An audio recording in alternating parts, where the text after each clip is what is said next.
여러분 안녕하십니까. 아침의 매일 경제입니다. 오늘도 어제 같은 더위를 예상하시고요. 반팔 차림으로 집을 나서시면 후회하실 겁니다. 오늘은 그런 날씨가 아닙니다. 올가을 들어 가장 쌀쌀한 아침인데요.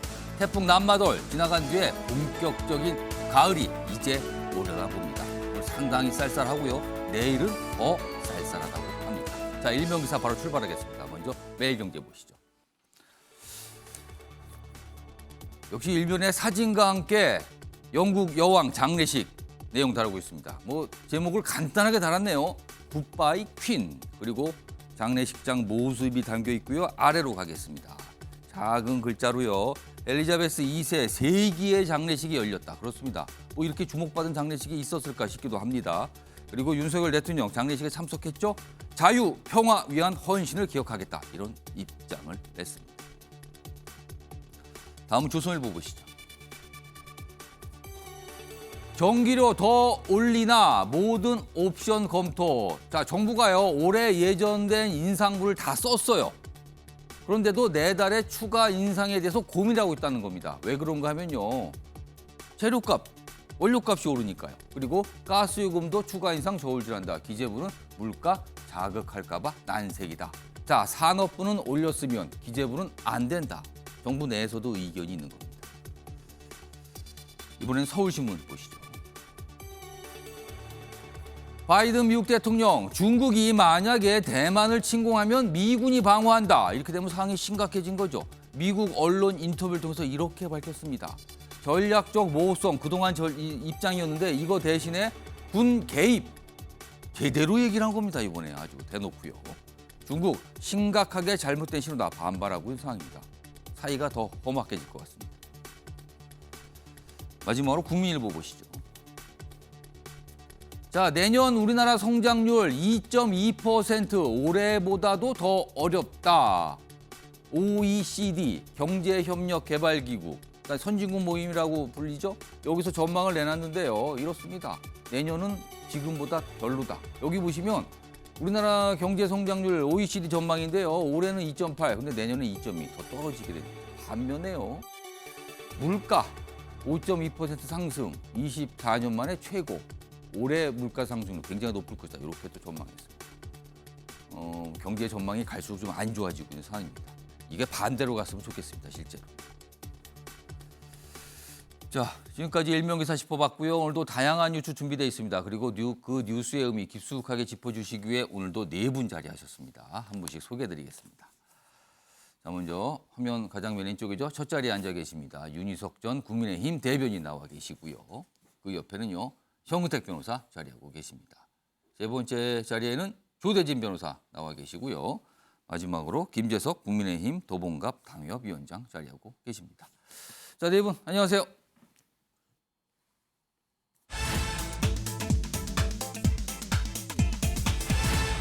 자, 아침의 매일 경제의 첫 번째 이슈 키워드로 확인해 보겠습니다. 조문 불발. 조문 얘기가 나오는 걸 보니까 영국 여왕 장례식 기사와 관련돼 있는데요. 불발이라는 표현이 있습니다. 자, 어떤 내용인지 하나씩 확인해 보겠습니다. 자, 여기 보면 영국 여왕 엘리자베스 2세 영면 장례식 내용을 소개하고 있고요. 그리고 사진으로는요. 참석한 각국의 귀빈들. 우리나라 윤석열 대통령 부부도 있고요. 옆에 보면은 바이든 대통령, 조 바이든 대통령 부부도 이렇게 사진으로 실려 있습니다. 제목 보겠습니다. 바이든, 마크롱, 프랑스 대통령 등 한자리에 모였다. 런던 올림픽 때보다 큰 외교 행사다. 각국 수장 그리고 국제기구 수장까지 합하면은 500명으로 추산됩니다. 숫자 자체만. 엄청납니다. 아래로 가겠습니다. 자, 200개국 정상 그리고 왕실이 대거 참여했다. 전 세계의 존경을 받았다. 그런 걸 입증하는 거 아니냐. 이렇게 써 있고요. 여기 보면 젤렌스키 부인 그리고 중국 왕취산. 이거 굉장히 좀 뭐랄까요? 외교적이거나 상황적으로 어려운 상황인데도 참석했다는 뜻이죠. 그리고 VIP 의전 경쟁도 이 사이에 굉장히 치열했다. 이렇게 돼 있습니다. 자, 어제 사실은 전 세계의 저녁 때 중계가 됐죠. 장례식 모습인데요. 영상으로 좀 압축했습니다. 보시죠.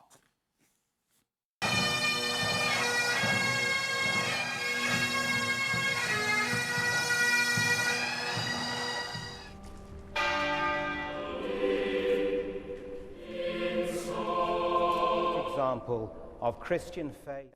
All who follow the Queen's example and inspiration of trust and faith in God can with her say, we will meet again.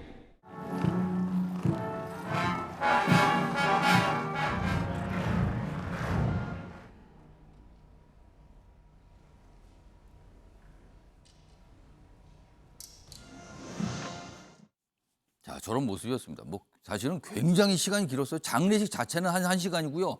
또 이동 과정도 거의 한 1시간 가까이 이동을 했죠. 굉장히 오랜 시간입니다. 자, 일단 장례식 모습이었고요. 다음 기사 확인해 보죠. 자, 그런데요. 윤석열 대통령 사실은 유엔 총회 참석 일정이 원래 잡혀 있었어요. 그리고 바로 그쪽으로 가는 거였죠. 그러나 이번에 영국 여왕 장례식이 열리면서 일정을 조금 수정을 해서 여기를 들렸다 가는 겁니다. 그런데요. 조문외교 강조했는데 윤 대통령 조문을 못했어요. 여기 뭐 참배 불발. 그러자 이거는 준비에 조금 문제가 있었던 거 아닌가. 그러니까 물론 장례식은 참석을 했어요. 근데 그에 앞서서 하루 전날 각국 정상들, 많은 국가의 정상들이 조문을 했거든요. 근데 윤석열 대통령도 당시에 조문을 계획했습니다. 근데 이게 불발이 된 겁니다. 일단 보죠. 그래서 장례식이 끝난 뒤에 조문록을 작성. 원래 조문록은 조문한 뒤에 작성하는 걸로 되어 있는데 이게 좀 미뤄지면서 끝난 다음에 했거든요. 그리고 근데 대통령실에 이게 좀 여러 가지 논란처럼 비춰지니까 왕실과 조율된 것이다. 그러나 야당에서는 좀 비판 냈고요. 뭐 여러 가지 목소리가 있습니다. 다음 기사 하나 더 보죠. 이런 가운데요. 바이든 미국 대통령은 비스트 전용 차량이죠. 이걸 싣고 와서 타고 갔는데 일왕 등 다른 국빈들은 셔틀버스. 윤석열 대통령도 셔틀버스 탔습니다. 그래서 여기 보면 좌석 배지 놓고 각국이 또 물밑 외교전 벌였다. 그래서 뭐 여러 가지. 그리고 영국, 런던이 뭐 교통이 말도 못하거든요. 뭐 이런 것도 이유가 있습니다. 그리고 터키, 튀르키예 대통령은 이런 셔틀버스 이런 거에 반발해서 아예 불참해버렸습니다. 이게 또 여러 가지 의전 무지가 있었던 거죠. 자, 이 얘기 간단하게 좀 해보죠. 교대님 변호사. 네. 사실은 이제 교통 때문이다. 그리고 왕실과 상의가 된 거다. 그래서 설명이 있었지만 조문을 하려던 계획이 당초 불발된 거거든요. 조금 일찍 했었다면 이런 아쉬움도 있는데 이건 준비 좀 소홀로 봐야 될까요? 어떻게 평가하십니까? 저는 이게 사고였다고 보고요. 그리고 이제 어쨌든 뭐 계획했던 대로 참석을 했어야지 그 간 의도가 있는데 예. 간 목적과 이제 의도가 있는데 물론 장례식은 참석했습니다만 조문 자체는 못하게 된 거잖아요. 그렇죠. 근데 조문도 이제 그 대통령실의 그 설명을 들어보면 여러 가지로 이제 그 원래 계획했던 게 아니라 여러 가지 실수가 복합되어 있는 것처럼 지금 얘기를 하고 있거든요. 그렇기 때문에 이 정도가 되면은 어쨌든 최초에 가서 그 절차들을 이행을 하려고 했던 그런 부분들이 좀 무색해지는 상황이기 때문에요. 예. 담당자들의 실수가 분명히 있었다면 좀 문책을 해야 되지 않나 그런 정도의 생각이 듭니다. 이것도 외교라면 외교인 건데 원래 계획이 좀 차질을 빚었다. 이 얘기네요. 자, 윤석 전 대변인. 설명에 따르면 사실은 오전에 좀 빨리, 예를 들어 한 2시 이전에 도착을 한 국가 정상들은 조문을 했는데 윤석열 대통령은 현지 시간으로 3시 한 30분 정도 도착해서 늦어서 리세션도 있었기 때문에 좀 촉박해서 그거를 하지 못했다. 이런 설명이 있었거든요. 조금 빨리 갔더라면 이런 아쉬움도 좀 있네요. 정확한 경위는 모르겠지만은 예. 일단 서울을 출발해서 런던으로 가는 중에 아마 그런 통보를 받은 것 같습니다. 오후 2시 이후에 도착을 하면 직접 조문이 어렵다. 근데 비행기 시간은 뭐 땡길 수도 없는 거고. 그래서 윤 대통령께서도 기내에서 기자들께 일정을 다 할 수 있을지 모르겠다 이렇게 말씀하셨어요. 세 개가 잡혔는데 어떨지 모르겠다는 얘기를 좀 했죠. 예, 그런 상황으로 보면 결국 이제 런던의 교통 상황과 여러 이 복잡한 사정을 감안해서 영국 측에서 그렇게 통보를 한 것이고 우리 측의 어떤 실수라고 보기에는 조금 불강력적인 사항이 있지 않았나 이렇게 봅니다.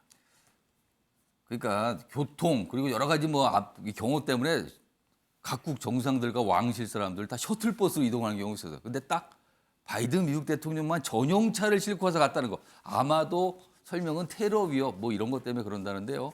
뭐 각국 정상들이 또 보면서 여러 가지 생각을 했을 것 같기도 합니다. 아무튼 그런 모습들이 의정과 관련된 모습들이 좀 잡혀 있습니다.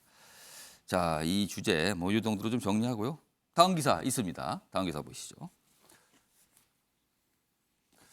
자, 오늘 제23회 세계 지식 포럼 개막합니다. 이 매경 미디어 그룹 뭐 그동안 준비를 해서 올해도 이제 역시 가을에 열리는 건데요.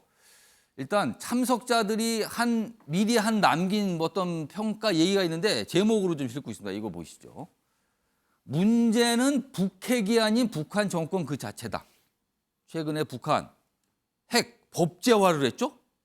근데 이거에 대해서 북핵이 아닌 북 정권 자체가 문제다. 굉장히 강경한 발언을 하신 분이 이번에 참석했습니다. 여기 보시면 참석자들 좀 사진으로 소개돼 있죠. 어제 이제 입국하는 모습인데요. 이 화면 가장 왼쪽의 사진이요. 프랑스와 올랑드 전 프랑스 대통령 귀빈입니다. 그리고 그 옆에는요. 존 볼턴 전 미국 백악관 국가안보보좌관, 굉장히 매파라고 꼽히시는 분이죠. 그리고 그 옆에는 폴 크루그먼 뉴욕 시립대 교수, 뭐 유명한 학자입니다. 뭐 이런 분들이 좀 참석한 상황입니다. 특히 요 북핵 관련해서는요, 이 존 볼턴 전 보좌관 강하게 얘기하고 있습니다. 그리고요, 오늘 화면에 지금 소개되어 있는데요, 참석자들이 명단이 좀 나가 있습니다. 이렇게 굉장히 유명하신 분들, 그리고 좀 뭔가 많은 분들이, 그리고 전 세계에서 좀 말씀을 듣고 싶어하는 분들 오늘 많이 참석을 해요. 그리고 당초요, 원래 데이비드 캐머런 전 영국 총리가 현장 참석을 하기로 했는데 지금 영국 여왕 장례식 때문에 이 겹쳐버렸잖아요. 그래서 화상으로만 참석할 예정입니다. 자, 그리고요, 뭐 일정도 나가 있습니다. 그리고 일정은요, 23일 목요일까지 사흘 일정입니다. 그리고요, 이번 세계 지식 포럼 이 주제는요, 초과 회복입니다. 주제가 초과 회복. 여기 보면 여기 기사에 좀 있는데 초과 회복이고요. 영어로 표현하면 슈퍼 컴펜세이션.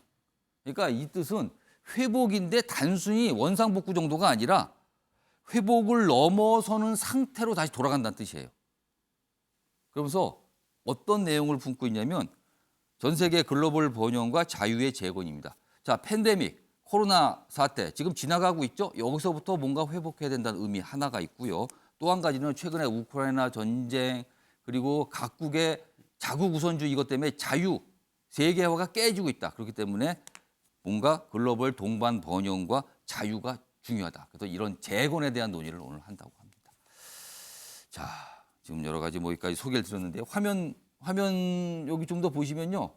이 주제에 대해서 지금 화면 보시면 이 참석자 명단 다시 한번 좀 불러오겠습니다.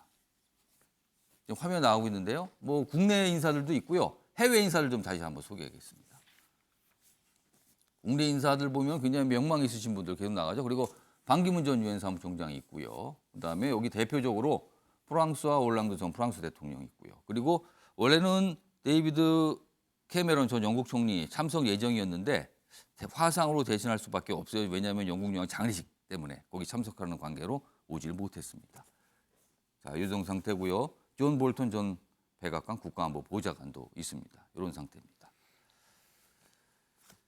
자, 여기 보시면 좀 더 좀 사항에 대해 소개해 드릴까요? 지금 현장 연결이 준비되어 있는데 지금 현장이 좀 준비하는 관계로 조금 시간을 저희가 두고요. 조금 이따 현장 모습을 보여드릴 텐데 아직은 좀 시간이 좀 남아 있어서 좀 더 소개해 드리겠습니다. 특히 이 최근에 대국 강경파 볼턴 지금 이제 전직이 됐습니다만 미국 내에서 상당히 영향력을 갖고 있거든요. 그래서 이 북한 정권에 대해서 여러 가지 강경 발언을 쏟고 있는데 북 정권이 있는 한 핵 위협이 상존하고 있다. 그러니까 북한 정권 그 자체가 문제다. 좀 이런 얘기를 하고 있는 상황입니다.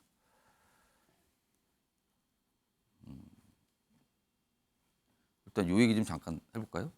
윤석 전 대변인, 요 포럼 좀 자주 접하셨죠? 네. 사실은 이 올해 주제가 초과 회복이에요. 그러니까 팬데믹 또는 반글로벌적인 모습도 이런 것 때문에 뭔가 좀 벗어나자는 건데 글쎄요. 어떤 분야에 좀 관심이 있으십니까? 요 관련해서는 좀. 글쎄요, 제가 뭐 모든 문제를 다 알고 있는 게 아니기 때문에 지금 볼 때는 경제적인 문제를 가장 많이 생각을 해봐야 되겠죠. 볼 때 달러화가 굉장히 세지니까 미국을 제외한 모든 나라들은 지금 인플레이션 그리고 고환율 이 문제 때문에 고통을 겪게 될 거고 또 예. 팬데믹 이후에 바뀌어진 여러 가지 세계 공급망이라든지 이런 부분에 대한 변화 거기에 대처할 시간이 없다. 예. 그리고 또 전쟁까지 하고 있지 않습니까? 이런 상황에 대한 포괄적인 논의 그런 차원에서 이 경험 있는 분들 그런 분들에 대한 의견을 듣는 자리죠. 자, 지금요, 이 세계지식포럼, 제23회 세계지식포럼 이미 진행 중이거든요. 지금 축사도 진행 중이고요. 그 이후에 여러 가지 개막 행사, 그다음에 개막사 있을 예정인데요. 현장 연결하겠습니다. 지금 서울 중구 장충 아레나의 모습입니다. 보시죠. 취임사에서 강조한 바 있습니다. 신냉전 체제로의 국제 질서의 변화, 이에 따른 글로벌 공급망의 재편과 에너지 위기 등 국제사회의 새로운 위협들은 자유와 번영 그리고 연대의 가치를 흔들고 있습니다. 내외 귀빈 여러분, 세계 각국의 리더 여러분, 지금은 자유민주주의 가치를 공유하는 국가들과 세계 시민이 연대하고 자유와 번영 그리고 평화를 위해 협력해야 할 때라고 생각합니다. 저는 오늘 이 자리를 빌어 자유와 번영 그리고 연대와 협력을 위한 대한민국 정부의 몇 가지 정책을 소개하고 제안을 드리고 싶습니다. 첫째, 신정부는 과도한 정부 개입과 재정 만능주의에서 벗어나 창의와 혁신, 기업과 정신이 살아나는 민간 주도의 경제로 전환하고 있습니다. 정부의 역할도 재정립하도록 노력하고 있습니다.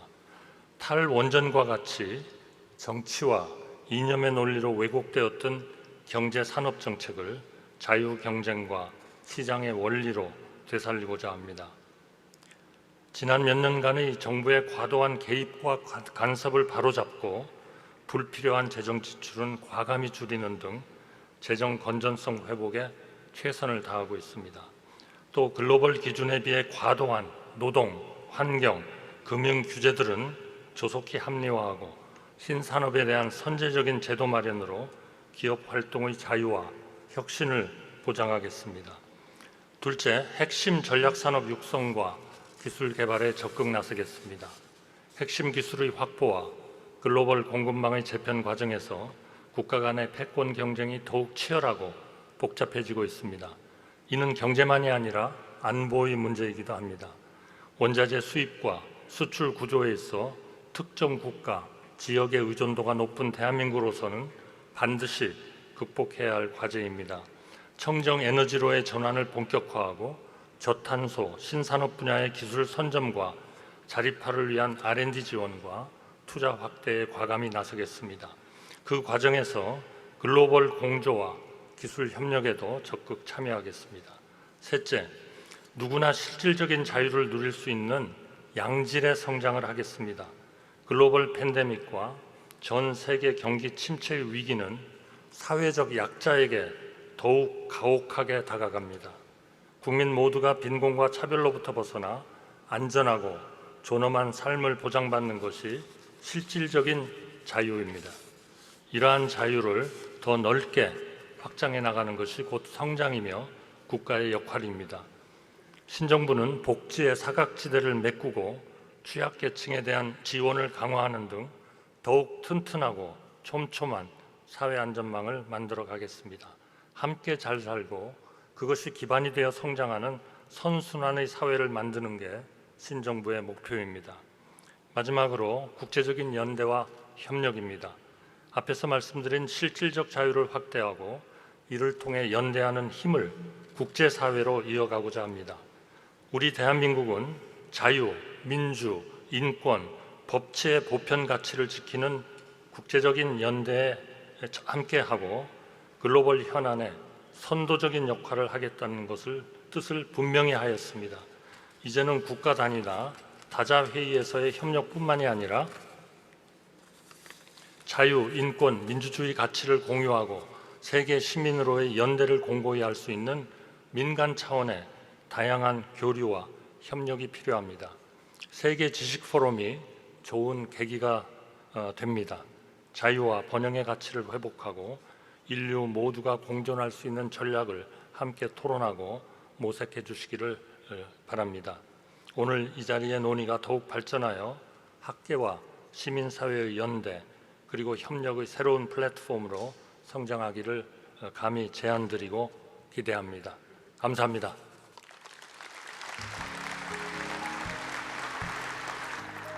Thank you very much, Prime Minister Han Duck-soo. And now, ladies and gentlemen, Dr. Chang Dae-hwan, Executive Chairman of the World Knowledge Forum and Chairman of Megyoung Media Group, will come forward for his opening remarks. Ladies and gentlemen, please welcome Executive Chairman Chang Dae-hwan with a big round of applause.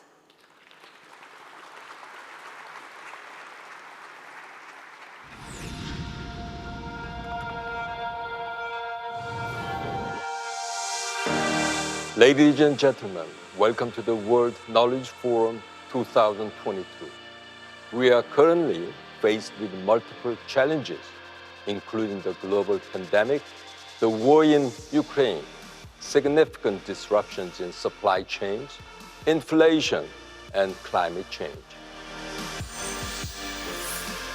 Arnold Toynbee, the English historian and a philosopher of history, pointed out that the history of mankind is a series of cycles of challenges and responses. The World Knowledge Forum 2022 will be held under the theme of super compensation to discuss prosperity after crisis and how to respond wisely to grand challenges. Here are two encyclopedias. One was published in Paris, France in 1751, and the other in Beijing, China, around the same period of time. The encyclopedia published in Paris was written by a collaborative group of about 140 top-notch European intellectuals, including Voltaire and Rousseau. It contains arguments to defend civil liberties and freedom of knowledge against the tyrannical political power. This encyclopedia marked a new milestone in human history as it eventually led to French Revolution and served as a momentum of shaping and spreading liberal democracy throughout the world.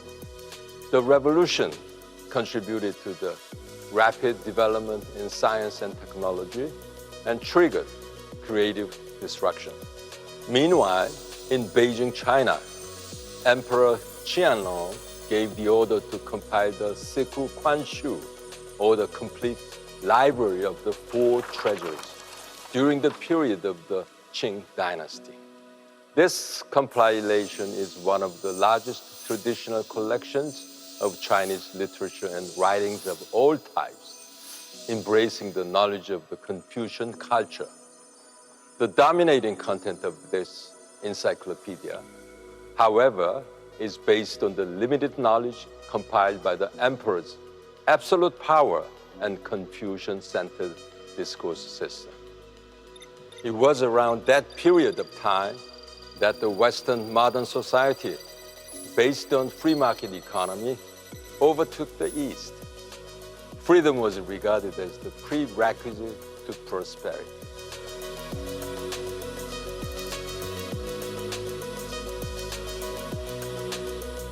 The history of mankind was shaped through major crises, but freedom was consistently the driving force in overcoming the hardships.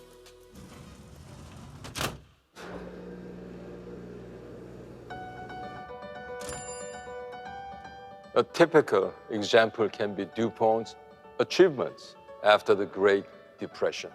When scientists and engineers were struggling to find jobs due to the Great Depression, DuPont made an aggressive recruiting effort and hired them as research personnel. Chemist Wallace Carothers, who moved from Harvard University to DuPont's lab, worked with these researchers and invented the world's first stretched synthetic fiber, nylon. With this as a momentum, DuPont, which used to be a gunpowder company, grew into one of the world's leading chemical firms. DuPont accumulated competitiveness during the Great Depression, and after the economic recession, the company was at another level, making remarkable performances. This was indeed a good example of supercompensation.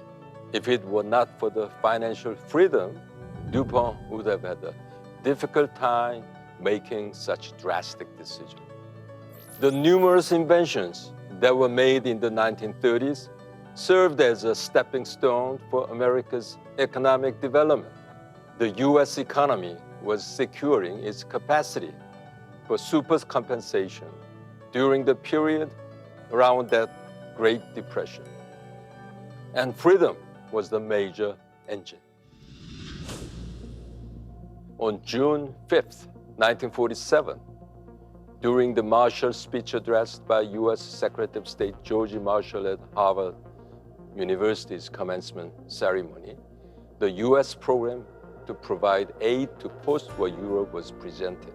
He announced that our policy is directed not against any country or doctrine, but against hunger, poverty, desperation, and chaos.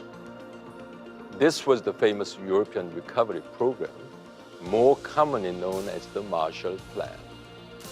The Marshall Plan was enacted in 1948 and provided aid to Western Europe following the devastation of World War II. Western Europe's growth rate recorded about 40% within 3 years and achieved super compensation. The philosophy of the Marshall Plan was directly applied to the policies towards economic revival in Japan, Korea, and Taiwan, and ultimately contributed to the economic miracles in Asia.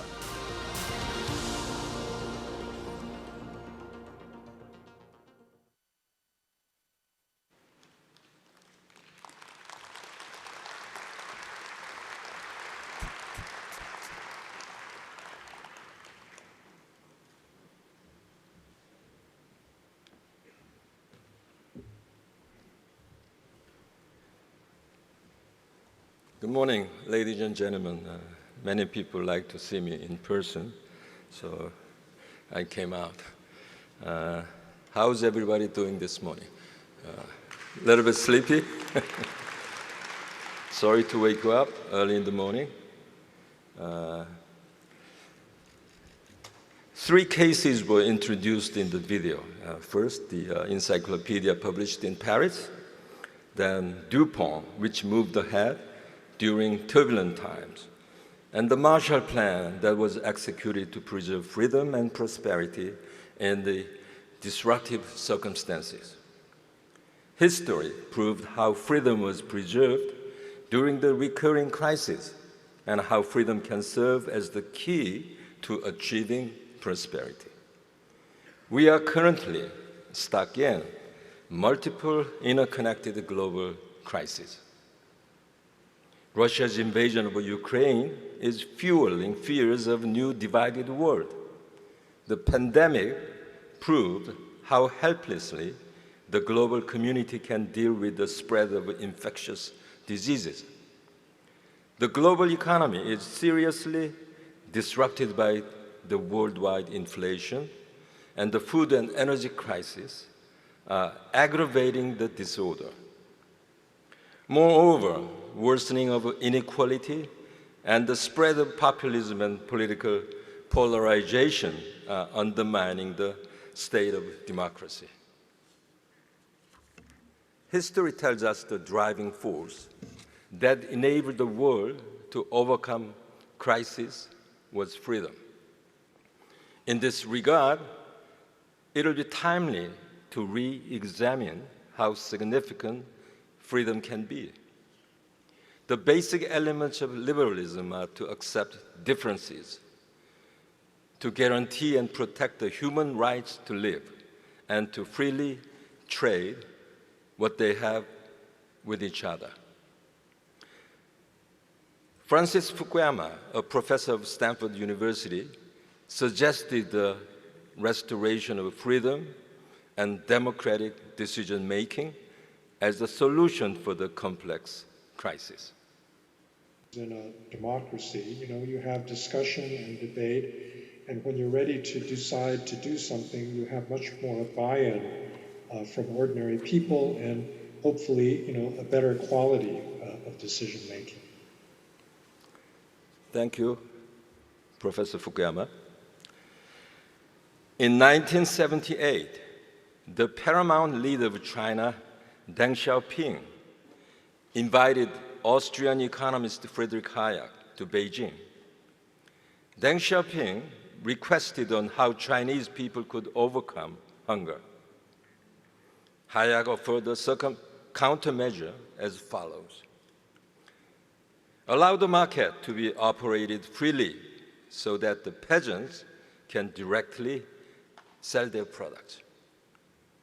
Hayek's solution was pretty simple and clear: to protect property rights and to ensure the freedom to trade. Ironically, it was the perception of liberalism that made China's present G2 economic miracle possible. Entrepreneurship based on liberal mind is indispensable to post-crisis reconstruction. In 1973, the global economy was faced with the first oil shock, spurred by the Fourth Middle East War. The Korean construction companies were commissioned in the Middle East, which was the epicenter of the crisis. By successfully retrieving oil money through construction works in the Middle East, South Korea overcame the economic crisis and reorganized its industry based on the accumulated capital. In September 1979, when the second oil crisis occurred, as a result of the Iranian Revolution, the Mail business newspaper introduced an article as follows. Samsung Electronics, in accordance with the resolution of the board of directors, decided to merge with Samsung Semiconductor. Without the fearless decision of former chairman Lee Kun-hee of Samsung Group, not only Samsung Electronics, but also South Korea, which is a semiconductor powerhouse, would not have existed. In order to deal with the global multiple crises, including pandemic, war in Ukraine, inflation, climate change, to name a few, we must learn from the courageous challenge spirit demonstrated in the Marshall Plan and the influential entrepreneurship. Freedom, furthermore, serves as an energy for future challenges. To overcome the multiple crises and ultimately achieve supercompensation, we need new guidance. With outdated instructions, it'll be impossible to explore the future. Thank you. Thank you for listening.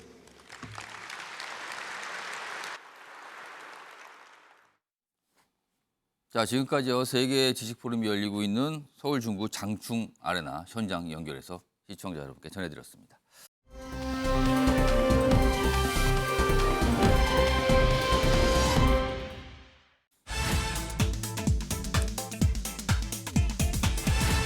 자, 이번 키워드는요, 또 문자 파문입니다. 문자 파문, 여당에서 얼마 전에, 그러고 보니까 얼마 전이 아니군요. 시간이 꽤 흘렀습니다. 있었는데 이번에 또 있었습니다. 내용 확인해 보죠. 정진석의 이준석 제명 문자, 유상범 재불찰이다, 윤리위원직 사퇴 이렇게 돼 있습니다. 유상범 의원은 당 윤리위원회, 지금 윤리위원회는 이준석 전 대표와 아주 지금 밀접한 관련이 있는 곳이죠. 그리고요, 정진석 지금 새 비대위원장인데요. 이런 내용이 이제 사진에 찍힌 겁니다. 사진에요. 좀 더 내용 보죠. 비대위원장과 윤리위 위원회 대화. 물론 요 문자 당시에는 비대위원장이 아니었죠. 이준석 징계를 상의하는 듯한 내용입니다. 징계, 뭐 이준석, 뭐 이런 얘기가 들어가 있으니까요. 그러자 당내 윤리위 중립성 등 우려 목소리가 크다. 그러자 유상범 의원 사퇴했습니다. 이거는 제 불찰이다. 그러면서 윤리위원직 그만두겠다 이렇게 돼 있는데요. 여기 보면 이 정진석 비대위원장은 이 문자를 주고받은 당시는 8월 13일이다. 그때 나는 평의원에 불과했다. 뭐 이런 해명을 해놨죠. 화면으로 이 문자 좀 다시 한번 좀 확인해 보겠습니다. 다음 화면입니다. 여기 보면 요즘에 이렇게 카메라에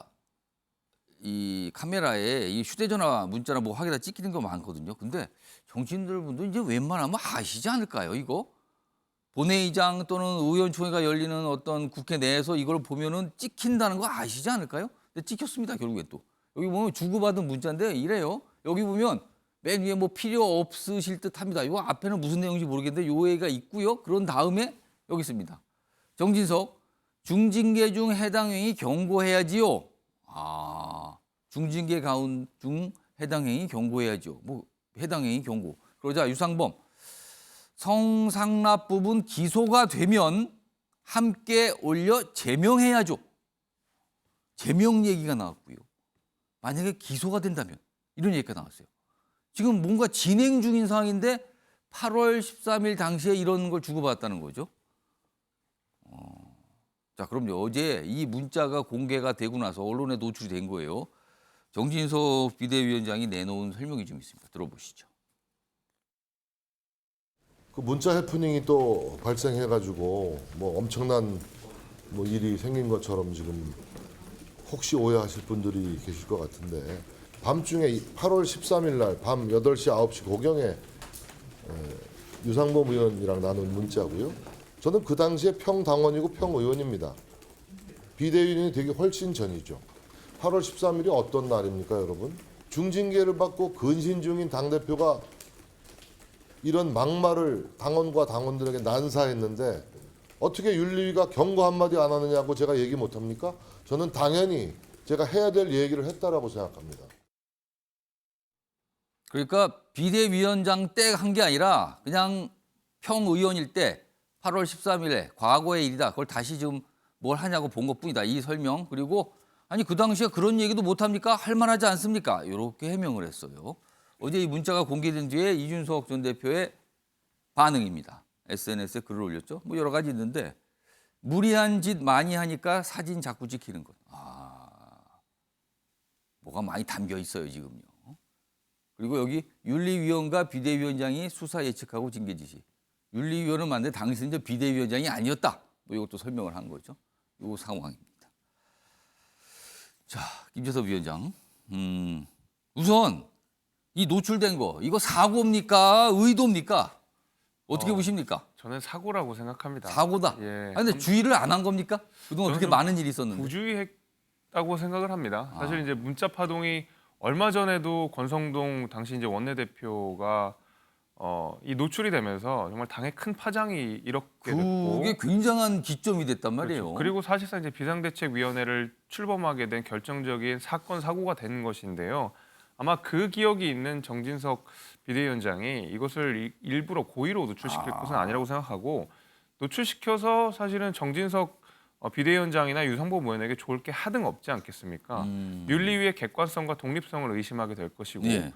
그럼 결국 비대위의 출범 역시도 이준석을 내쫓기 위해서 무리하게 추진했다라는 인상을 줄 수 있기 때문에 예. 전 유상범 의원에게나 정진석 비대위원장에게 둘 다 좋지 않은 정치적 영향을 미칠 거라 생각을 해서 예, 예. 사고라고 생각합니다. 사고인데 그러니까 보니까요. 끝에 오늘 뭐 오찬 함께 하니까 아마 오랜만에 그 문자를 다시 한번 그 문자 보낸 이게 다시 추가로 보내려면 다시 불러야 되잖아요.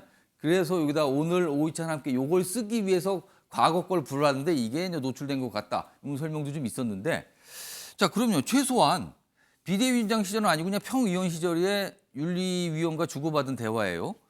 어떤 문자인데 최소한 친윤들 이른바 국민의힘 내 친윤이라고 꼽히시는 분들의 평소 생각은 드러난 거 아닌가 이런 평가가 있는데 어떻게 보십니까? 그렇죠. 이제 비대위원회도 그렇고요. 윤리위원회의 징계도 그렇고요. 친윤들은 이제 이준석 전 대표를 확실하게 몰아내야 되겠다라는 생각을 정해놓고 그 제명이라는 표현이 나왔단 말이에요. 그렇죠. 답을 정해놓고 그다음 이 수순들을 진행을 하게 될 텐데요. 문제는 뭐냐면 이준석 대표가 그 지금 비대위원회에도 가처분 신청을 해놨고 윤리위원회에서 추가 징계가 나오게 되는 경우에도 가처분 신청하겠다고 예고한 바가 있습니다. 근데 지금 윤리위원회는 저희 윤리위원회 규정에 따르면 윤리위원회는 객관성과 독립성을 지켜야 될 의무가 주어지거든요. 근데 지금 저 문자만 보게 되면 정진석 의원이 사실은 유상범 의원에게 일정 정도의 뭐 상의를 했다든지 영향을 했다든지 의견을 개진했다든지라고 할 수 있는 정황들이 충분히 우리가 느낄 수 있거든요. 근데 윤리위에는 뭐 정진석 의원이 아무리 평의원이라고 하더라도 예. 이것을 영향을 주거나 아니면은 영향을 미치려는 시도를 해서는 안 됩니다. 저는 그런 의미에서 객관성과 독립성에 저해가 있을 수 있다고 생각하고 이런 의미에서 이준석 대표가 추가로 하는 가처분 신청도 이것 때문에라도 인용될 가능성이 좀 있다고 생각이 됩니다. 일단 유상범 의원은 여기 논란이 되니까 윤리위원직에서 지금 사의 표명을 어제 했습니다. 자, 현구택 변호사. 뭐 경쟁 정당 상황이에요. 그래서 좀 보시는 의견을 좀 듣고 싶은데 만약에 지금 경찰 수사가 진행 중이거든요. 뭐 무고 이쪽을 보고 있다 뭐 이런 보도도 있었는데 만약에 경찰에서 기소 의견으로 검찰로 넘기고 그리고 윤리위가 또 진행 중이잖아요. 만약에 제명이 이루어진다면 이 문자 내용대로 되는 거잖아요. 그럼 지금요. 뭔가가. 자, 지금 이런 상황에서 경찰, 수사 중인 경찰과 징계를 논의 중인 윤리위 굉장한 부담 아닙니까, 그럼? 그런데 사실은 그렇게 가고 있죠. 지금 왜 그러냐면 지금 윤리위가 경고해야 되는 거 아니냐도 실제로 경고가 이루어졌거든요. 그때 이제 논란이 됐어요. 뭐가 논란이 됐냐면 윤리위라는 건 일종의 이제 법원 판사와 같은 역할인데 재판 판사하는 분들은 뭔가 들어오면 그때 판단하는 기관이지 예. 사전에 경고하거나 그러진 않거든요. 아. 근데 실제로 8월 한 18, 19 이 정도쯤에 뭐 더 나가면 징계할 수 있다 이런 그렇죠. 얘기가 뭔가 나왔거든요. 입장이 지금 나왔어요. 그렇죠. 당시에. 그때 많은 분들이 윤리위가 뭐 경고도 하나 그런 생각했었거든요. 근데 지금 경고해야 되는 거 아니니까 경고를 했습니다. 실제로.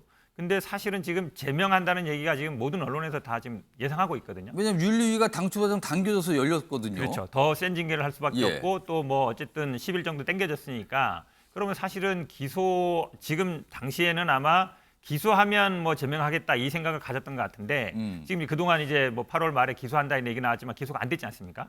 그러다 보니까 윤리위에서 기소까지 기다리지 않고 그냥 발언들 그전에 했던 발언 뭐 예. 양도구역이라 이런 발언 가지고 그냥 징계하지 않겠냐라는 게 대체적인 예상이거든요. 그러니까 예. 아마 당시는 기소를 염두에 두고 제명을 생각했을 것 같은데 지금은 이제 기소가 뭐 뜻대로 안 되니까 아마 그냥 제명하려는 게 아닌가 이렇게 좀 보입니다. 근데 어쨌든 지금 유상범 의원 같은 경우에는 이제 단순히 뭐 윤리위원회 한 분이 아니고 부위원장이었고 예. 그동안 이제 언론 브리핑이라든지 얘기하는 거 보면 굉장히 윤리위에서 적극적인 역할을 해왔거든요. 예. 근데 국회의원이 당시에 뭐 그냥 평론이라 하지만 뭐 경고해야 되는 거 아니냐라고 윤리위원한테 얘기한다 그러면 예. 윤리위원이 또 실제로 어쨌든 윤리위에서 경고가 이루어졌고 또 뭐 제명할 거다 이렇게 얘기한다 그러면 이 윤리위 자체가 지금 말씀하신 것처럼 독립성 중립성에서 독자적으로 판단하는 거냐라는 걸 이제 아무도 이제 안 믿을 상황이 된 거죠. 그러니까 윤리위의 객관성 이 부분이 다시 한번 논란의 대상이 된 거 아니냐 이런 분석이셨는데요. 기사 관련된 거 하나 더 있습니다. 보시죠. 이준석 미사일 쏘면 요격 이게 무슨 소리예요? 그러니까 본인이 공격받으면 요격하겠다. 이 요격은 가처분 요격 같습니다. 6번째 가처분 예고했다. 만약에 윤리위에서 이제 제명 등 어떤 추가 징계가 나오면 그거에 대한 가처분을 하겠다라고 예고하고 있는 거죠. 이 가처분이 6번째입니까 벌써? 계속 가처분이 반복이 되고 있는 거예요. 윤희석 전 대변인. 앞선 그 문자, 이 논란이 된 문자, 그다음에 이 가처분과 관해서 이거 국민의힘 소속이신데 언제쯤 끝나는 겁니까 이거? 글쎄요. 일단 제명을 할지는 모르지만은 추가 예. 징계가 내려질 경우에 가처분이 인용이 되냐 마느냐 그 상황까지는 일단 봐야 될 것 같습니다. 그리로 지금 예고를 했으니까 그걸로 가겠죠 만약에 있다면 추가 징계가? 그렇습니다. 일단 뭐 비대위 체제가 가냐 마냐 여부도 있겠지만은 그래서 만약에 가처분이 인용이 안 되면 이 징계에 대해서 그럼 이제 제명 또는 어쨌든 중징계가 확정이 되는 거니까 거기서 더 이상 법적인 처분을 할 여지는 없을 텐데 예. 그게 만약 인용이 됐다. 그 이후 상황은 저도 예상하기가 그게 어렵습니다. 또 문제가 있다라고 멈춰버리면 지금 혼란은 혼란도 아닌 겁니까 그럼? 그럼 뭐 일단 이준석 대표 추가 징계는 안 되는 거고 비대위 출범도 예를 들어서 가처분이 인용이 돼서 비대위도 더 이상 존재할 수 없는 상황이 된다면 예. 굉장히 당은 뭐 혼란 예. 상황이 더 심해지겠죠. 지금 이 문자요. 제가 추가 질문 짧게 드릴게요. 앞서서 이 윤석열 대통령의 이른바 체리 따봉 문자와 이 문자를 두 개를 같이 놓고 정치권에서 말씀하시는 분들이 얘기는 뭔가 이준석 대표를 겨냥한 흐름들이 그동안 있었던 거 아니냐 지금 이른바 친윤 그 그룹 내에서. 그리고 결국에는 최종 목적은 기소와 제명이 아닌가. 이런 얘기까지 있거든요. 이건 어떻게 좀 받아들이십니까? 저 문자를 가지고 저런 흐름이 생겼다고 보실 수 있는데 사실은 지난 1월에 대선 중간에 의원총회를 통해서 이준석 대표에 대한 어떤 뭐 탄핵까지는 아니지만 뭔가 경고의 의미를 담은 총의를 최소한 모으는 가볍지만 어떤 징계 비슷한 것까지는 얘기가 있었다는 거예요, 주장이? 있었지 않습니까? 그게 지난 1월이었고 그때부터 이미 뭐 친윤이든 비윤을 떠나서 예. 당내 주로 이제 의원분들 위주로 그런 의견들이 있어 왔다는 흐름은 부인할 수 없지 않겠습니까? 처음에 이게 노출돼서 당황했을 것 같아요. 이 당사자분들은. 아니 이게 또 왜 알려져가지고 그리고 이걸 왜 또 노출시키셨어요라고 하신 분도 있지 않았을까 싶기도 하네요. 이게 사실은 파문과 논란을 일으키니까요. 유대진 변호사, 네. 이 사안과 관련해서요. 만약에 국민의힘 당 윤리위원회에서 이준석 전 대표에 대해서 지금 당원권 6개월을 정지인데 그 이상, 예를 들어서 뭐 3년 또는 뭐 탈당 권고 제명 더 강한 징계를 내릴 경우 이제 가처분을 한다고 예고를 했단 말이에요. 네. 그럼 이거 인용 또는 기각 가능성 이거 어떻게 보십니까? 법적으로 어떻게 판단하십니까? 일단 뭐 제 개인적인 생각입니다만은 어쨌든 지금 가처분이 지금 계속 이루어지고 있지 않습니까? 그리고 또 지금 뭐 내용을 보면 좀 서두르는 경향들이 있어요. 그래서 이 관련돼서 지금 이준석 전 대표가 계속 불편한 얘기들을 하고 있으니까 아예 당원 자격을 없애버리겠다라는 이 취지로 징계를 아마 한다면 예. 이거에 대한 가처분은 다른 이전 절차들이 지금 진행되고 있는 가운데서는 인용될 가능성도 상당히 있어 보이고요. 그렇게 되면은 정말로 아까 윤석 대변인께서 말씀 주셨던 것처럼 예. 앞을 알아볼 수 없을 정도로 혼란에 휩싸이게 된다고 어떻게 될지 모르겠다, 도저히. 네. 그러니까 이미 가처분이 첫 번째 가처분이 부분 인용이지만 중요한 내용이 인용이 됐거든요. 그 이후에 쭉 진행 중인데 또 예고를 했습니다. 6번째 가처분 예고. 미사일 쏘면 요격한다. 이렇게 표현을 했습니다.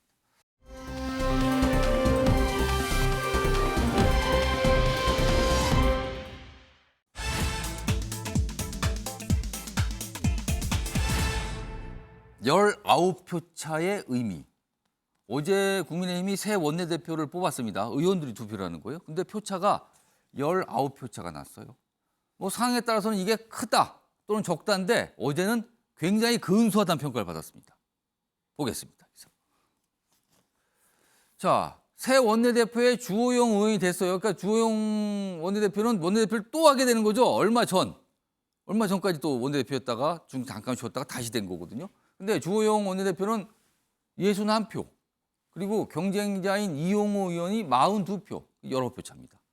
윤심의 반란표 결집 거셌다. 이런 의미 부여를 했습니다. 61대 42. 자, 이용호 42표로 깜짝 선전. 근데 이용호 의원은 입당한 지 1년이에요. 민주당 계열에 있다가 무소속 있다가 이랬잖아요. 그리고 전북입니다. 호남입니다. 국민의힘 내에서는 그동안 좀 결이 다른 인물이거든요. 그런데 42표나 얻었다 이렇게 되는 겁니다. 그렇다면 이게 무슨 의미일까? 노골적 추대론에 그동안 주호영 추대론에 반감해서 그러자 주호영 새 원내대표 내부 의원들 달래기 부담이 커졌다. 이렇게 분석돼 있습니다. 자, 우선요 이 결과 나오기 뭐 전후 뭐 목소리가 있는데요. 먼저 주호영 새 원내대표 목소리 들어보시죠. 언제든지 의견 내주시고 찾아주셔서 함께 이 위기를 극복해 나가도록 하겠습니다. 다시 한번 일할 기회를 주신 데 대해서 원망과 감사의 말씀을 함께 드립니다. 감사합니다. 저도 이용호 의원이 선전하셨다고 생각을 하고요. 제가 두 번째 맞는 데 대한 어떤 그런 거라든지 이 당이 건강하게 당의 목소리를 제대로 내달라는 그런 뜻도 반영된 결과라고 생각합니다. 일단 반응이 이렇죠. 뭔가 여러 가지 생각을 하는 것 같죠. 자, 반면에 선전했다는 평가를 받는 이용호 의원 역시 목소리 냈습니다. 들어보시죠. 윤심 때문에 상당히 헷갈리셨을 것 같습니다. 저는 윤심 인지 우리 권심인지 잘 모르겠습니다. 요즘에 초등학교 반장 선거도 선생님 의중 따라서 가지 않습니다. 바닥에 깔려있는 민심 또 의원들의 마음은 이미 그렇게 자리매김하고 있었다 이렇게 보고요. 저는 오늘 원내대표 경선이 우리 국민의힘에 정말 새로운 희망을 만들어줬다, 가능성을 보여줬다고 생각합니다. 김비섭 위원장, 61대 42, 19표 차입니다. 이거 어떤 의미입니까? 뭐 이것이 이제 반윤 표심이 결집했다라는 해석도 있고 뭐 세력 간의 분화다 이렇게 분석하시는 분들도 있는데 제 개인적인 분석은 조금 다릅니다. 그러니까 지금 원내대표 선거가 사실은 그냥 원내대표 선거에 그치지 않고 예. 그다음 국민의힘 지도부의 일정들을 생각해 보면 지금의 원내대표는 당대표일 수도 있거든요. 왜냐하면 정진석 비대위원장의 직무정지 가처분 신청이 인용된다고 했을 때 만약에 지금. 그렇죠. 만약에 인용이 된다고 하면은 주호영 의원은 거기에 이제 직무 대행을 해야 되는 상황이기 그러네요. 때문에 사실상 당대표의 역할을 수행해야 되거든요. 예. 그러면 원내에 계신 이제 그 의원들 입장에서는 이번에 원내대표 선거가 어쨌든 간에 단기적으로라도 당대표 선거에 준하는 형식으로 어떤 마음가짐에 임할 수밖에 없었다고 생각이 됩니다. 그렇다 그러면 차기 당대표를 뽑는 것, 그러니까 당대표의 지위에 해당하는 역할을 뽑는 거에 있어서는 그냥 원내대표 선거랑 마음가짐이 다를 텐데 지금까지 이 우리 지도부가 국민의힘을 이끌어왔던 방식에 대한 아마 저는 좀 비판 내지는 좀 심판 이런 거라고 저는 생각을 하거든요. 위기 상황이 굉장히 자기적으로 연출됐다라는 데에서 사실은 그 위기 상황을 이끌어왔던 그리고 위기 상황 한 중간에 있었던 주호영 원내대표에 대한 약간의 심판 같은 것도 분명히 있을 거라고 생각합니다. 저는 그런 의미에서 이용호 의원이 만약에 조금 더 당내 입지가 있었거나 다른 의원들이 있었다 그러면 이 결과 어떻게 됐을지 모른다고 생각합니다. 그래서 지금까지 국민의힘 지도부가 보여왔던 여러 가지 뭐 자기적인 상황을 연출한다든지 아니면 리더십에 흔들림이 있었다라든지 이런 것에 대한 원내의 어떤 숨겨진 표심 같은 것들이 심판론으로서 작용하지 않았나라고 저는 생각을 해봅니다. 윤희석 전 대변인, 원내대표 이 경선 전에 사실 주호영 추대론이 꽤 강하게 있었고 뭐 제안도 있었다, 거부했다 이런 얘기가 나왔거든요. 이거에 대한 반발이 좀 작용했을까요? 표차가 생각보다 적었습니다, 굉장히. 뭐 그럴 수도 있겠죠. 근데 예. 이 타이틀에 저 기사 타이틀 보면 윤심의 반란표 결집 거셌다 돼 있는데 저는 그 윤심이 그럼 추대론이냐, 조영 추대론이냐 그 시각에 저는 동의를 못 하겠어요. 왜냐하면 이용호 의원도 대선 중에 영입되신 분이고 인수위원까지 하신 분 아닙니까? 그렇죠. 윤심이 실렸다면 그분한테도 실렸다고 봐야 돼요. 만약 해석을 한다면. 그럼 윤심은 아니고 아까 이용호 의원 잠깐 얘기했지만 권심입니까 그럼? 그러니까 결론은 윤시민이 이런 어떤 개입이나 이런 건 없었다. 저는 그렇게 보고 표차가 적은 것은 아까 말씀드린 그런 이유, 조영 원내대표가 두 번째 하시는 부분 또는 뭐 추대론이 강하게 일어서 나온 어떤 반발 그런 것도 포함이 될 수 있었다고 봅니다. 여러 가지에서 가능한데요. 뭐 이 결과 나온 뒤에 이제 국민의힘 의원 한 분은 그래도 국민의힘 내부가 단일되어 이런 거 많이 왔었는데 그래도 여전히 다양한 목소리가 있는 건강한 모습 아니냐. 뭐 이런 또 자평을 내놓으신 분도 있습니다. 이렇게 표차가 좀 생각보다 적게 나고 다양한 의견이 이런 식으로 표출되는 거 아니냐. 뭐 이런 의견이었습니다.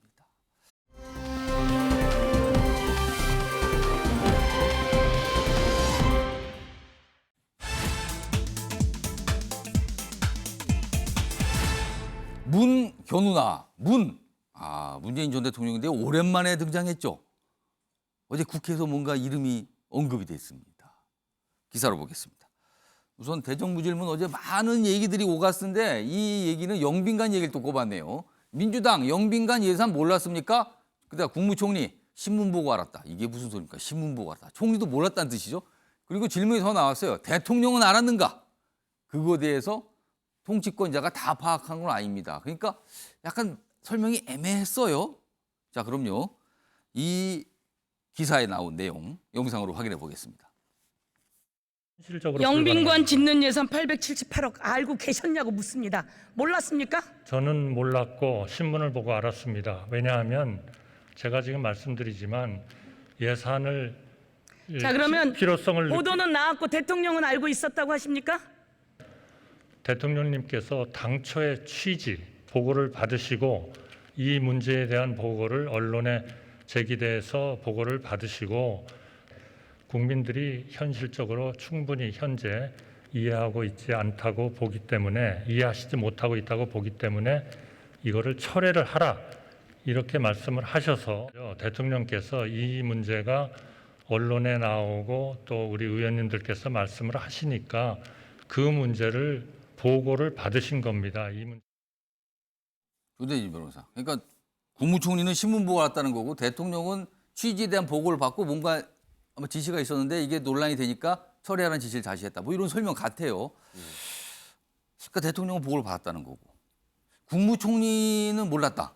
이것도 어떻게 들으셨어요? 국민들이 보기에는 좀 이해가 상당히 많이 안 되죠. 왜냐하면 관련해서 모든 대통령이 보고받는 사안들을 국무총리가 모르고 일은 진행되고 있는데 그거를 신문을 통해서 먼저 알고 대통령실 상황이라서 총리는 몰라도 된다 이렇게 되는 건가요? 그러니까 그렇게 되면은 정말로 이제 정부에 대한 신뢰가 떨어지는 그런 발언이었고 되게 무책임한 발언이었는데 만약에 이게 그렇게 실제로 그렇게 되고 있었다면 영빈관이라는 군대 막사 짓는 것도 아니고 878억이라는 큰 돈이 들어가는 부분들을 국무총리가 인지도 못하고 일 처리가 먼저 진행되고 있었다라는 그런 사실이 되기 때문에 사실 정무적으로 굉장히 민감할 수 있는 사안이었거든요. 그렇죠. 이거는요? 그렇기 때문에 사실상 이런 부분들에 대해서 총리가 놓쳤거나 이미 보고는 됐는데 이렇게 중요하게 생각하지 않았거나 그랬을 가능성이 더 높다고 저는 생각을 합니다. 네.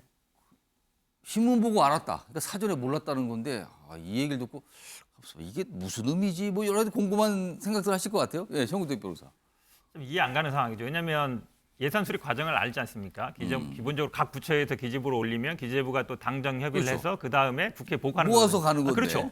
그럼 이제 기본적으로 당정 협의 과정, 그러니까 각 부처에서 올린다는 얘기는 청와대 예산도 올리는 거거든요. 그럼 각 부처의 장이 그거를 안 보겠습니까? 그럼 청와대 예산에서 어쩌면 굉장히 중요한 부분인데 가볍게 그거를 생각을 했나요? 그냥 대통령이 그러면 비서실장이 그냥 패스했다는 겁니까? 대통령도 보고도 안 하고 그것도 이해하기 어렵고요. 그다음에 국무총리도 예산 기재부 보고를 받아서 그럼 당정 협의를 할 텐데 그때도 그냥 보고를 안 받았다는 건데 지금 총리도 신문 보고 알고 대통령도 나중에 보고 받고 알면 이 600조나 되는 예산을 누가 수립한 거예요? 참 의문이 아닐 수 없습니다. 예, 윤석 전 대변인. 대통령이 몰랐다고 하시니까 그렇게 받아들여야 하겠죠. 결론은 보좌의 문제입니다. 이 영빈관 신축 관련한 예산 이 문제에 대해서 대통령실에서 대응을 굉장히 잘못했다고 보시는 분들이 많죠. 대통령이 몰랐는지 아는 게 설명이 애매해서 알긴 알았는데 어느 점까지 알았는지 이것도 아직 충분하지는 않아요. 뭔가 보고는 있었다는 내용을 설명을 계속 했는데 지금. 그래서 이 사안이 예. 어디까지 파장을 미치고 하는 그 부분까지도 보좌가 충분히 이루어졌느냐에 대한 지적에는 저는 동의합니다. 또 보좌 얘기가 나오는 거군요. 참모들의 보좌. 약간 자꾸 반복되는 것 같아요. 지금. 자, 다음 기사는요. 역시 이제 대정부질문에서 나온 내용인데요. 기사로 소개해드리죠. 앞선 내용은 영빈관 얘기 있었습니다. 근데 뒤쪽 내용은 여당에서 이제 파고드는 질문이었어요. 문재인 정부 태양광 이거 혈세 잔치다. 최근에 이제 문제가 됐었잖아요. 논란이 되고요. 여기 보시면 요 아래쪽에 있습니다. 이 한덕수 총리가 태양광 불법 수사 의뢰, 약간 수사 관련된 얘기를 좀 질문을 받고 했거든요. 그러니까 조사 대상이 전국 확대 방침 밝혔다. 이렇게 돼 있는데요. 자, 요 내용과 관련된 질의응답도 있습니다. 들어보시죠. 태양광 이권 카르텔은 5%만 조사했는데도 보조금, 부당집행, 입찰 담합, 특정 대출 등 2,616원 규모의 비리가 드러났습니다. 전수조사를 하면 수조 원이 넘지 않겠습니까? 정부에서 실체를 밝혀야 되지 않겠습니까? 수사하고 계십니까? 이 부분은 저희가 정리를 해서 수사를 요청할 그런 계획으로 있습니다. 그러니까 정리해서 수사 요청하겠다. 그러니까 이거 뭔가 좀 들어가겠다는 거잖아요. 자, 근데 이게 태양광 하면 이른바 이제 탈원전. 그럼 이게 전 정부입니다. 그래서 여당 내에서는 문재인 전 대통령 얘기를 하는 정치인들도 있거든요. 지금 이 사안을 놓고서요. 자, 다음 기사 하나 더 보죠. 자, 어제요. 국회 국방위원회, 상임위원회죠. 국방위원회가 열렸는데 문재인 전 대통령 국감 증인 채택할지 말지 놓고 공방을 벌인 겁니다. 여당에서는 성역 없다. 야당에서는 금도를 깼다. 말도 안 된다. 이런 반발인 거죠. 여기에 이제 문재인 전 대통령이 등장을 했어요, 이제. 자, 그럼 이와 관련된 영상도 준비되어 있습니다. 보시죠. 사실 저는 금도가 있다고 생각을 하는데 국회가 국민들을 안심시키지를 못할 망정 국민들의 오히려 그걸 이 분열을 가속화시키고 국민적 의혹이나 여러 가지 물을 게 있으면 성역은 없다고 생각합니다. 전직 대통령이시든 현직 대통령이시든 물어보겠다는데 뭐가 잘못됐다고 하십니까? 그래서 여야 합의해서 증인 채택 안 하면 되는 것이지 절대로 안 된다? 그럴 게 어디 있습니까, 세상에. 자, 김지섭 전 위원장. 이 태양광 관련 수사, 이게 과연 어디까지 간가? 이른바 또 윗선은 수사가 된다면 윗선은 어디까지 간가? 이런 거 하고 국감 증인 채택입니다. 이거 어떻게 보셨습니까? 일단 첫 번째로 윗선 수사와 관련된 내용 관련해서는요.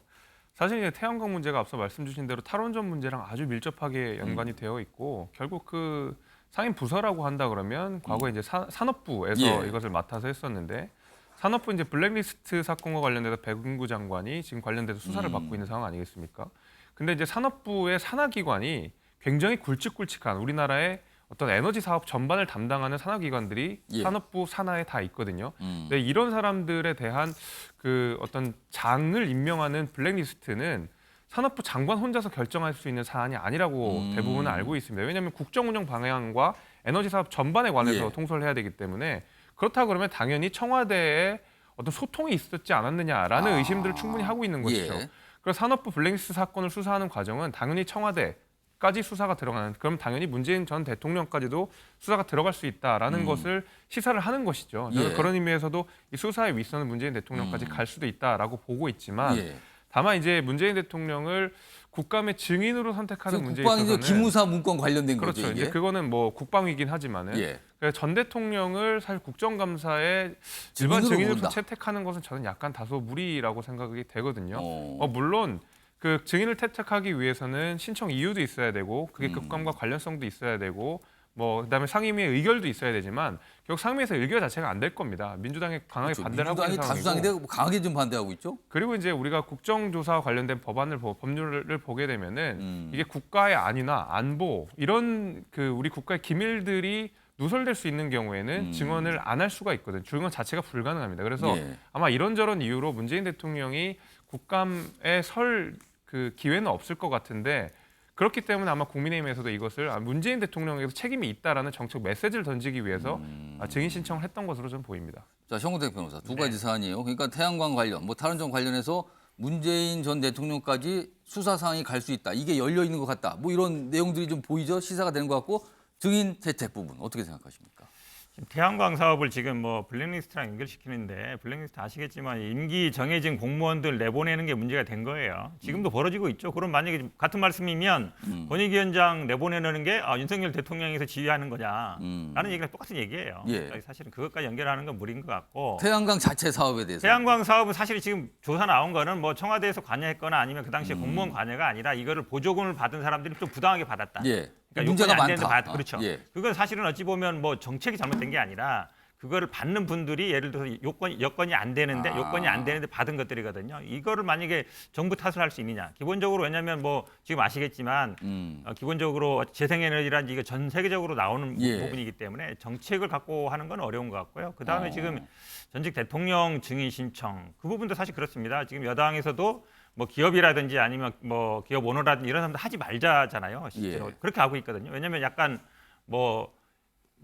어떤 청탁성 아니면 이런 것들이 또 많다는 게 있는데 그런데 오히려 전직 대통령은 증인을 신청하자 안 맞잖아요. 실제로 보면 그러니까 실제로 실무를 하거나 업무를 하는 사람도 부르면 되는 것이지 지금 이제 증인 부르겠다는 것도 공무원 피격 사건이나 탈북 어민에 대한 부분인데 그 부분 실제로 수사를 하고 있거든요. 그러니까 수사 당사자가 아니는 문제가 아니라 수사 중인 상황에서는 또 가급적 국정조사라든지 아니면 증인 부르는 거는 못하게 돼 있습니다. 그런 부분 염두에 둔다 그러면 실제로 증인으로 나올 가능성은 없다고 봅니다.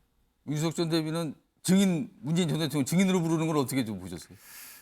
필요성을 인정할 수는 있겠지만은 그 필요성을 충족시키는 것보다 더 불필요한 정쟁이 더 거세질 우려가 있기 때문에 살짝 지금, 나왔는데도 어제 공방이 대단했거든요. 지금 현 시점에서는 무리가 아닌가 이렇게 생각합니다. 하여튼 국회에서 있었던 모습, 본회의장에서 모습, 상임 모습 쭉 소개해드렸습니다. 다음 기사 좀 보겠습니다. 시간이 많지 않아서 기사 소개만 좀 드리겠습니다. 신당역 스토킹 살해범은 31살 전주환. 신상 공개 결정 났습니다. 사진 이렇게 공개됩니다. 이 모습이었습니다. 여기 보면 치밀한 계획 범죄로 보인다. 여러 가지 또 이 이후의 사항들이 소개되어 있습니다. 그런데요, 이 스토킹 범죄요. 다음 기사 보시죠. 그러니까 계속 나오죠. 너무 좀 대처가 무르다 이겁니다. 스토커 구속 수사는 2.7%, 유치장 한 달 구금도 57%는 기각. 신고가 작년 1월부터 한 8천 건인데 뭔가 잠정 조치 이게 인용되는 게 낮답니다. 그래서 이게 좀 뭔가 강하게 가야 되는 거 아닌가 이 목소리가 있다는 겁니다. 지금요. 뭔가 법이 좀 무른 거 아니냐 뭐 이런 시각인 거죠. 지금요. 이렇게 좀 숫자로 좀 나타나고 있습니다. 자, 다음 기사 보겠습니다. 오늘 방송 시작 전에 오늘 날씨 쌀쌀하다 했는데요. 남마돌이 떠나고 쌀쌀해진 공기. 오늘 아침 최저 기온이 11도에서 19도입니다. 굉장히 쌀쌀하네요. 내일은요 최저 기온이 10도 밑으로 떨어질 수도 있답니다. 조금 옷을요 좀 다르게 입으셔야 됩니다. 이제는요 여름 아닙니다. 이제는 이 찬 공기가 지금 내려왔답니다. 우리 쪽으로. 자, 아침의 매일경제 오늘은 여기서 마무리합니다. 시청해 주신 여러분 고맙습니다.